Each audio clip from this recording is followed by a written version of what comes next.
warahmatullahi wabarakatuh. Hai, selamat datang di podcast Asasia. Nah, di sini teman-teman semua kita akan membahas tentang IISMA atau Indonesian International Student Mobility Award. Di mana IISMA ini kalau teman-teman tahu merupakan salah satu program unggulan dari pemerintah yang memfasilitasi mahasiswa-mahasiswa di Indonesia untuk bisa mendapatkan beasiswa di luar negeri atau belajar di luar negeri selama kurang lebih 1 semester. Bersama saya Nuriana Mazratin Islahia selaku kader IMM Asasia Sains UB. Di sini kita akan membahas tuntas terkait apa itu IISMA. Jadi mulai dari tips dan triks gimana nantinya kita bisa mengikuti program IISMA itu, bisa lolos seleksinya, hingga nantinya kita juga akan membahas tentang mungkin kisah inspiratif dari peserta IISMA tahun 2023. Tentu saya di sini tidak sendirian ya teman-teman. Saya ditemani Imawan Indra. Halo. Halo Indra. Halo. Nah, Halo, Yana. Indra ini merupakan salah satu kader dari IMM Asasia Sains UB dan juga merupakan awardee dari IISMA tahun 2023. Mungkin dari Indra bisa perkenalan singkat dulu tentang dirinya mungkin dan juga latar belakang pendidikan serta asal kampusnya. Oke, boleh ya teman-teman pendengar podcast Asasia. Kenalin nih, namaku Indrayana Dian Prastia, mahasiswa Teknik Informatika Politeknik Negeri Malang. Alhamdulillah kemarin selama 1 semester dari semester September sampai Februari berkesempatan untuk belajar di Rubika ya. Itu salah satu kampus desain di Perancis. Untuk jurusan yang aku ambil sendiri jurusan UX Design. Oke, keren banget ya teman-teman. Ternyata Indra ini dari Polinema dan dia kemarin mengikuti IISMA itu di Perancis. Jadi lintas benua gitu ya. Oke, langsung saja mungkin Indra bisa sedikit share pengalamannya.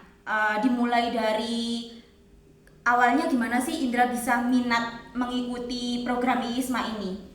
Oke. Nah, sebelumnya tuh dari dulu aku tuh emang pengen banget belajar di luar negeri. Tapi orang tua selalu berpesan, ya kalau mau belajar di luar negeri harus beasiswa dong. Iya. Kalau beasiswa sendiri pasti mahal. Yana juga pasti tahu kan, bener kan ya? Nah, aku tahu IISMA itu sekitar setahun sebelumnya. Jadi setahun sebelumnya kakak kelasku 2022, alumni IISMA 2022, ada yang lolos IISMA juga. Kemudian fotonya tuh dipajang nih di Instagram kampus, di Instagram jurusan. Nah, aku kok jadi tertarik, ada nama cuttingku. Abis itu ada kampus di luar negeri. Aku mikir apa nih kok di luar negeri gitu ya. Terus habis itu aku cari apa itu program IISMA. Oh, akhirnya aku tahu ini adalah salah satu program MBKM ya, program besutannya Pak Nadiem. Tentang apa ya, untuk student exchange lah istilahnya, ke luar negeri selama 1 semester. Jadi habis itu aku mulai riset tuh dari setahun sebelumnya. Jadi aku riset, aku nyiapin apa yang harus dibutuhin. Terus ketika pas udah buka 2023 aku daftar. Gitu ceritanya.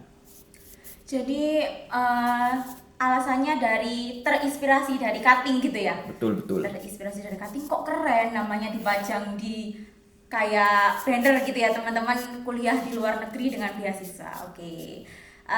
Pengen tahu juga nih Indra, kira-kira proses atau tahapan apa sih yang Indra ikuti ketika mau mengikuti program IISMA ini? Sebenarnya simple ya, cuma butuh esai, udah itu aja. Cuma butuh esai sama kesiapan diri sendiri. Tapi masalahnya karena memang tesnya itu cuma 2 ya. Tes pertama esai, tes kedua wawancara. Tapi karena tesnya cuma esai, yang daftar itu bisa banyak teman-teman. Jadi yang daftar itu sekitar ribuan, bisa hampir 10.000 atau bahkan lebih, kurang tahu ya pastinya berapa. Tapi yang daftar waktu itu banyak banget karena memang seleksinya cuma esai doang. Nah, dari situ itu aku tuh harus mikir gimana nih esaiku biar dibaca sama juri, sama apa ya istilahnya, bisa juri ya, sama juri ya, penyeleksi lah ya, sama penyeleksi, bagaimana agar judulnya bisa dibaca, bagaimana agar tulisanku bisa dibaca. Soalnya aku pasti bayangin penyeleksi tuh baca sedikit, oh jelek, langsung skip kayak gitu ya. Jadi aku mikir gimana untuk buat esai yang bagus sehingga aku bisa lolos. Akhirnya alhamdulillah aku lolos di seleksi pertama. Tapi fun fact aja, Perancis ini pilihan kedua. Jadi IISMA itu boleh milih dua kampus dengan 2 jurusan yang berbeda. Aku milih pertama di Inggris, habis itu milih yang kedua di Perancis. Tapi kalau untuk IISMA mulai tahun 2024, sekedar informasi sudah bisa milih 3 ya teman-teman. Jadi kesempatan teman-teman untuk lolos harusnya lebih besar. Jadi nggak usah ragu untuk join ISMA. Kayak gitu sih Yan. Oke, jadi seleksinya cuma 2 teman-teman sebenarnya. Cuma ya gimana caranya kita itu bisa membuat esai kita semenarik mungkin gitu ya, Andra. Betul. Biar bisa ternotis oleh si penyeleksi tadi. Soalnya banyak teman-teman seperti yang dikatakan Indra tadi.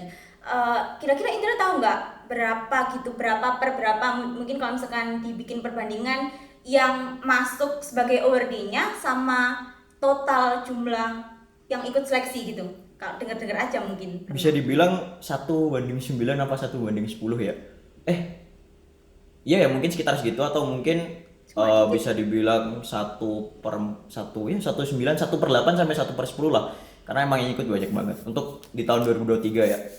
Tapi kalau tahun-tahun selanjutnya kurang tahu juga, mungkin teman-teman bisa nyari informasi lagi. Mungkin ada yang baru informasinya kayak gitu sih. Oke, siap. Jadi kalau sepengalaman dari Indra cuma sedikit ternyata yang masuk. Mungkin itu juga faktor karena yang ikut Tapi seleksinya banyak. sangat sedikit iya. Itu masih sangat sedikit, itu masih 3.000 orang yang diambil. Tapi emang yang daftar emang banyak. Ya, Kayak gitu. sedikitnya itu 3.000 guys. Iya, Jadi 3.000. aman kayaknya. Aman. Yang penting siap-siap aja lah sebelumnya dipersiapkan sebaik mungkin di esainya gitu ya. Betul. Nah kan kita udah ngobrol-ngobrol sedikit tentang tahapan seleksi, bahkan sampai motivasinya Indra mengikuti ISMA ya sebelumnya. Sekarang pengen tahu nih gimana kayak kehidupannya mungkin di Prancis gitu. Kehidupan kesehariannya aja sebelum kita melangkah ke kehidupan kampus gitu. Mungkin sebelum di Prancisnya boleh ceritain di Indonesia dulu boleh, ya. silahkan. Nah, jadi ISMA itu pengumumannya udah mulai bulan Maret, Januari atau Maret, sedangkan berangkat masih September. Nah jadi kan masih ada gap waktu yang kosong banyak banget nih. Nah gap waktu kosong itu bukan berarti udah enak-enakan doang, enggak. Jadi sebelum berangkatnya sendiri tuh udah ada sekitar itu 2-3 bulan apa ya namanya? Saya lupa ya. Bimbingan apa ya namanya? Kayak pre departure. Jadi sebelum keberangkatan tuh kita dikasih materi oleh Kemendikbud tentang apa aja, tentang budaya, tentang manajemen keuangan, tentang manajemen diri selama di luar negeri. Karena Kemendikbud mikir ini nih di negeri orang pasti banyak tantangan, jadi harus benar-benar di-prepare. Bukan hanya untuk aku waktu itu online ya, secara online. Seharusnya sampai tahun-tahun depan juga online karena memang pesertanya seluruh Indonesia, gak mungkin kumpul satu tempat ya. Online. Selain itu juga banyak tugasnya. Jadi aku sempat keteteran nih buat semester 4 tugasnya karena emang harus ngerjain tugas ISMA, harus nyiapin dokumen-dokumen juga nih. Nah, untuk kehidupan di sana sebenarnya awal pertama seneng ya. Sebulan pertama itu seneng, pertama turun di bandara. Itu juga pertama kali aku ke bandara sendirian. Fun fact nih, aku juga gak pernah pernah ke bandara tapi gak pernah ke bandara sendirian. Jadi itu pertama kalinya terbang sendirian sampai Jakarta, di Jakarta bareng teman-teman. Nah, ketika sampai Perancis pertama kali norak ya pasti ya. Kayak bangunannya keren gitu ya. Bangunannya keren, terus rapi suasananya, saya baru itu pasti 1 bulan. 1 bulan pertama lah. Habis itu bulan-bulan setelahnya udah pusing tugas, pusing laporan. Karena selain emang tugas di sana, kita juga harus bikin laporan ke Kemendikbud setiap 1 minggu sekali. Jadi tugasnya memang kita nggak dibiarin cuma di sana nganggur gitu. Kita jadi banyak tugas. Itu sih. Kalau terkait pengalaman di kampusnya gitu mungkin cara Indra beradaptasi dengan teman-teman kan pastinya di kampus sana juga mahasiswanya nggak dari Perancis aja kan? Benar. Pasti banyak dari luar negeri juga yang nggak dari Indonesia aja. Nah gimana caranya Indra beradaptasi supaya bisa masuk dengan lingkungan budayanya mereka lah ibaratnya? Sebenarnya mungkin satu keuntungan ya orang Eropa itu individualis, jadi mereka nggak terlalu mementingkan kita mau ngapain. Tapi kebetulan lagi aku itu dapatnya di Rubika tuh di kotanya di Valenciennes namanya, itu di Prancis Utara. Nah Prancis Utara itu terkenal orangnya yang emang ramah-ramah daripada orang Paris sendiri. Kan kalau misalnya teman-teman pernah lihat konten di sosial media di TikTok itu orang Paris itu nggak ramah. Paris ya bukan Prancisnya. Orang Paris itu memang nggak ramah. Tapi orang Prancis Utara itu terkenal ramah. Jadi selama di sana sebenarnya gak ada masalah. Mungkin ya keterbatasannya adalah karena bahasa. Mereka mayoritas masih pakai bahasa Perancis. Beberapa kelas juga ada yang pakai bahasa Perancis. Kemudian ada beberapa masalah bahasa sih jadi sebenarnya. Tapi untuk proses adaptasi sebenarnya nggak terlalu sulit bagi aku karena memang teman-temannya juga masih seumuran, sama-sama anak muda, jadi ya kayak so asik aja ya kenalan ngalir aja sih benar. Jadi gak ada masalah sih untuk adaptasi. Tapi kalau dari pengalamanku nih Ini teman-temanku yang cewek ini banyak yang apa ya, homesick. Oh, Tapi nanti namanya aduh body apa gender shaming gitu ya. Enggak teman-teman. Tapi temanku yang cowok juga ada yang homesick. Tapi untuk aku nggak masalah sih harusnya. Tapi cuma 1 bulan pertama senangnya, habis itu ya susah nugas. soalnya udah ada tugas. Iya. Sebenarnya teman-teman mau introvert mau extrovert aman harusnya. Kalau emang nggak bisa beradaptasi ya gak usah itu. Gak usah terlalu berinteraksi juga gak masalah. Soalnya memang budayanya orang Eropa cukup individualis lah dibandingkan daripada di Indonesia. Jadi teman-teman yang introvert join juga ya. Gak usah mikir aduh gimana nih gitu. Aman kok. Oke, aman. Jadi teman-teman kalau misalkan mau program ISMA ke luar negeri gitu, testimoninya langsung dari Indra sendiri. Itu katanya orang orang Eropa sana itu ya, benua Eropa itu cenderung individualisme orangnya. Betul. Jadi teman-teman nggak usah khawatir, nanti pasti semuanya akan ngalir. Aman. Terus mau nanya juga terkait apa ya, kayak proses atau sistem pengajarannya gitu. Di kampusnya Indra yang di Prancis itu apakah sama gitu? Program apa ya, proses pengajarannya gitu sama kayak di kampusnya Indra yang di Indonesia, Polinema. Yang pasti apa ya, budaya belajarnya tuh beda ya, culture budayanya tuh beda. Pertama gimana ya, kalau aku sendiri ini bukan berarti merendahkan atau bagaimana, hubungan antara dosen dan mahasiswa itu lebih ke hubungan antar teman, bukan hubungan sebagai senior dan junior. Itu jadi kita bisa tanya langsung dosen di kelas, dosen juga jelasinnya nggak kaku nih, oh kita misalnya ada PPT nih, dosennya juga nggak jelasin gini-gini, nggak, dosennya lebih fleksibel, lebih itu. Nah ini juga bukan pendapat aku pribadi, soalnya waktu itu aku ketemu salah satu kakak kelasku orang India yang berkuliah juga di sana. Ketika aku tanya, dia duluan sih nanya ke aku kayak apa sih perbedaan kuliah di sini di Asia ya, terutama sama di Eropa. Yang pertama itu katingku yang dari India juga ngomong kayak gitu, bahwa ada kayak apa ya, masih ada jarak lah, mungkin karena kita punya budaya sopan santun ya, jadi kayak ada jarak. Sedangkan di sana kita benar-benar kelas itu isinya diskusi. Mungkin karena dari SD SMP mereka sudah dibekali budaya diskusi ya.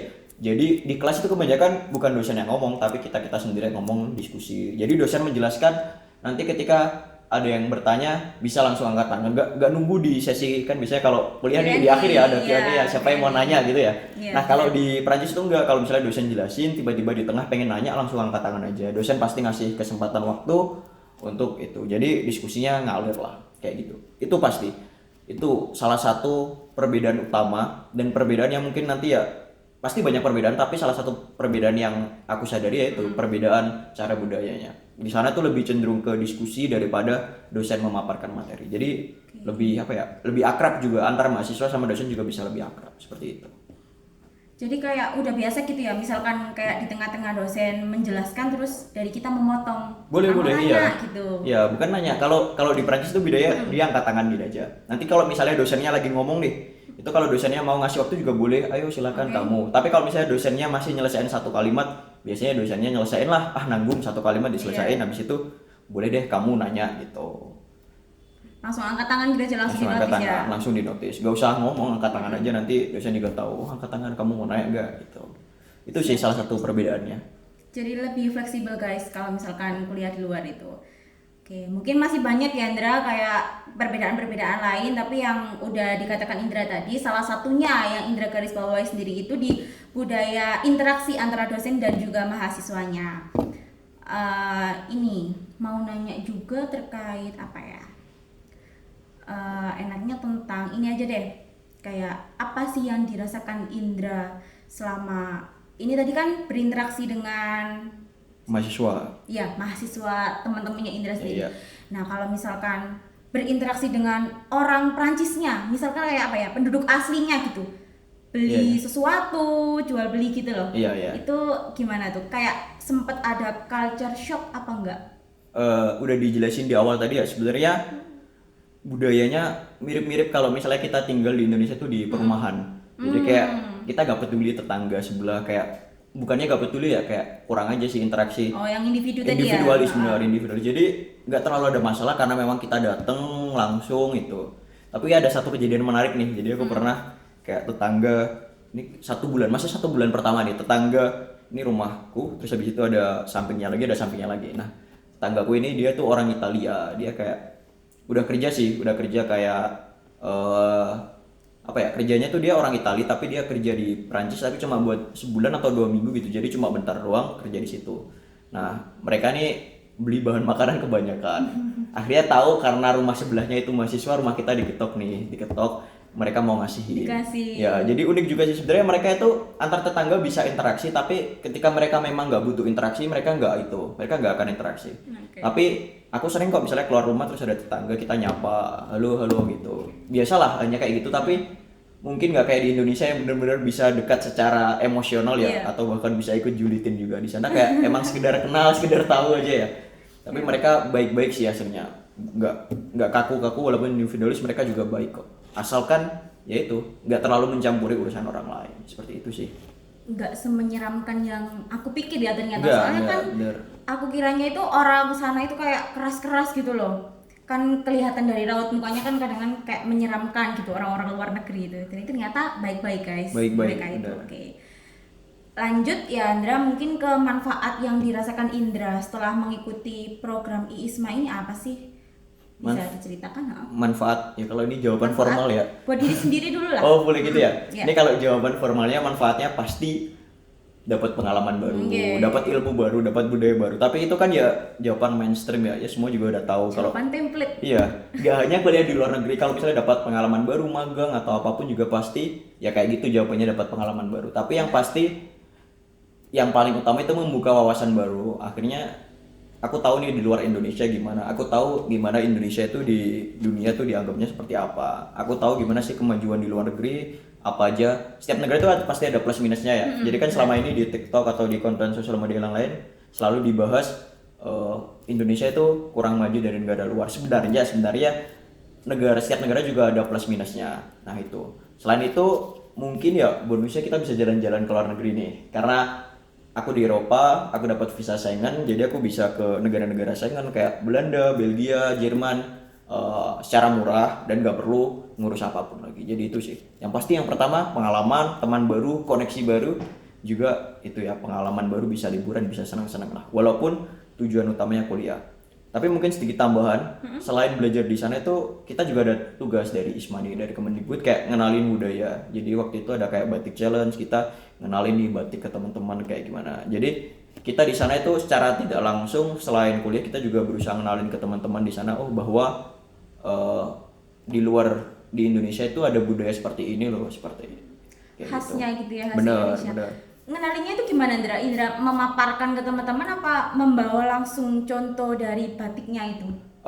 Sebenarnya ya kita ngobrol aja sih, ngobrol sama temen, terus kan habis itu ya udah kan, namanya ngobrol juga pasti ngalur ngidul kemana-mana. Itu nanti. Disisipkan di obrolan Bener, gitu bener. ya berarti. Tapi kalau misalnya teman-teman ISMA di kampus lain, itu kebetulan ada yang bisa bikin event.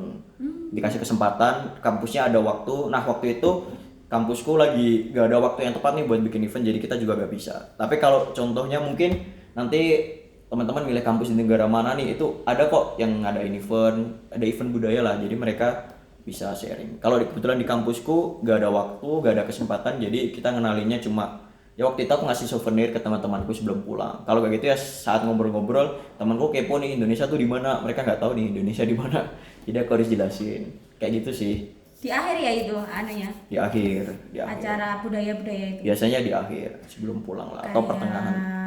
Perpisahan. Betul. Ini kayak perpisahan.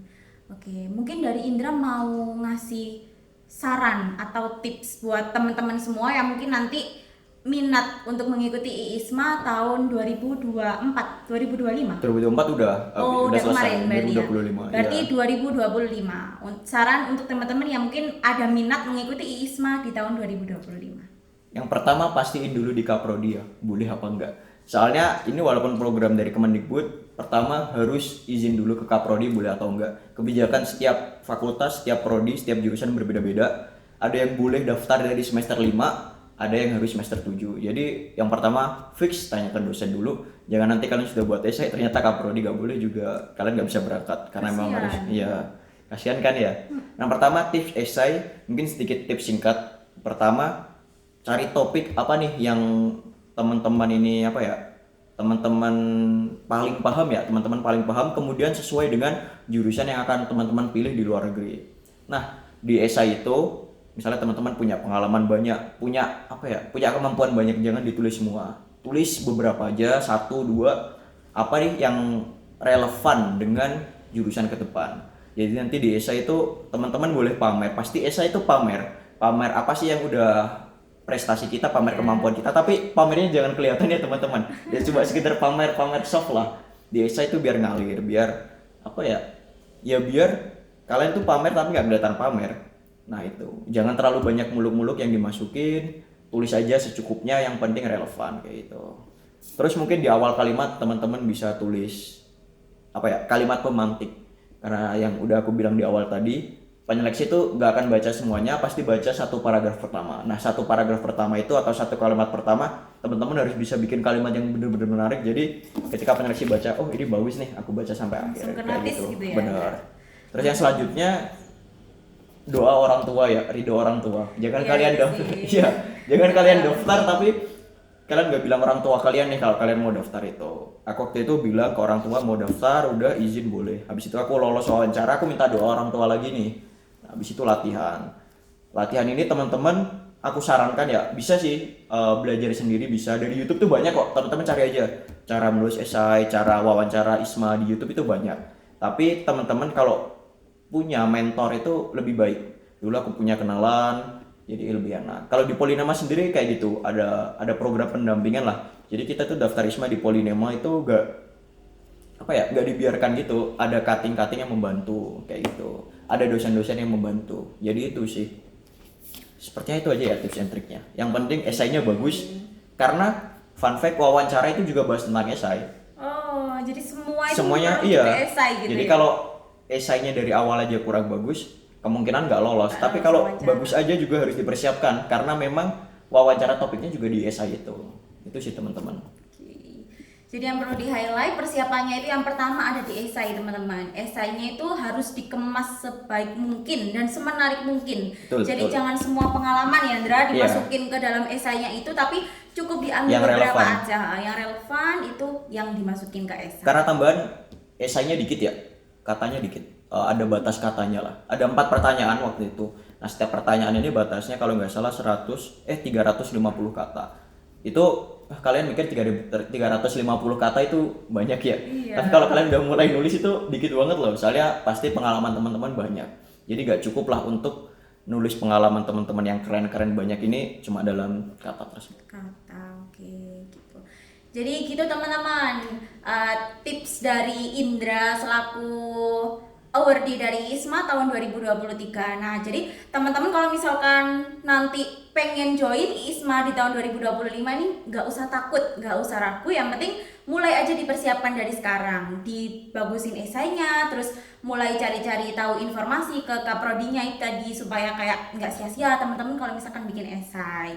Oke, mungkin kita udah bicara banyak ya tadi Indra tentang ISMA, mulai dari apa tadi itu, mulai dari tahapan seleksinya, terus sampai bahas tentang keseharian Indra di sana juga, terus interaksinya dengan warga lokal dari Perancis, banyak lah pokoknya tadi udah kita kupas tuntas semua insya Allah di podcast kali ini. Oke, jadi aku ucapin terima kasih banyak ke Indra karena terima kasih juga diundang ya. Iya, terima kasih Indra karena sudah mau meluangkan waktunya untuk kita bisa ngobrol-ngobrol bareng kayak gini. Siap. Sharing untuk teman-teman supaya teman-teman yang kepo atau mungkin pengen join ISMA tapi minim informasi gitu. Jadi bisa merasa terbantu dengan podcast kali ini.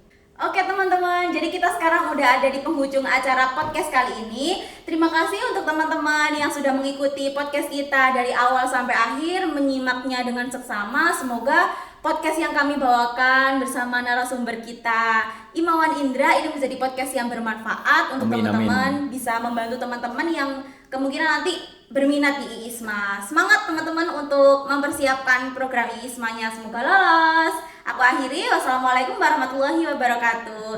Sampai jumpa di podcast selanjutnya.